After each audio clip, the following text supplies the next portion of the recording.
Physical inactivity has been called the biggest public health problem of the 21st century. Of course, just because someone calls it that doesn't mean it's true. In fact, physical inactivity ranks down at number 5 in terms of risk factors for death, and number 6 in terms of risk factors for disability. Diet is by far our greatest killer, followed by smoking. But still, there is irrefutable evidence of the effectiveness of regular physical activity in the prevention of several chronic diseases: cardiovascular disease, diabetes, cancer, hypertension, obesity, depression, and osteoporosis, as well as premature death, adding an additional 1 or 2 years onto our lifespan, helping to add years to our life, and above all, life to our years. It truly may be survival of the fittest. How much do we need to exercise? In general, the answer is the more the better. Currently, most health and fitness organizations advocate a minimum of 1,000 calories burned of exercise a week, which is like walking an hour a day, 5 days a week.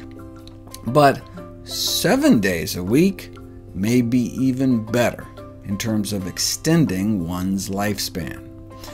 Moderate intensity can be practically defined by the talk but not sing test, where you can still carry on a conversation but would feel breathless if trying to sing.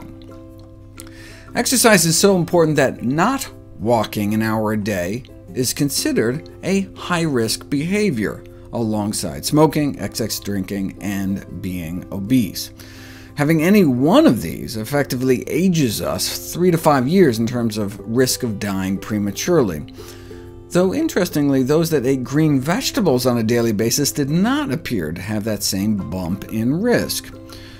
But even if broccoli-eating couch potatoes do live as long as walkers, there are a multitude of ancillary health benefits to physical activity.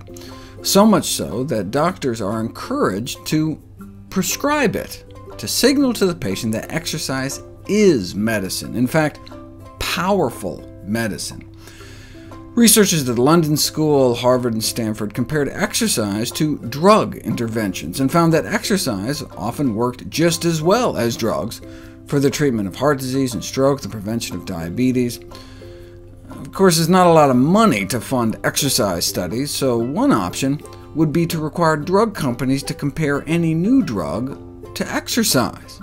In cases where drug options provide only modest benefit, patients deserve to understand the relative impact that physical activity might have on their condition. We could throw diet into the mix too. Yes, the FDA could tell drug companies, your new drug beats out placebo, but does it work as well as kale?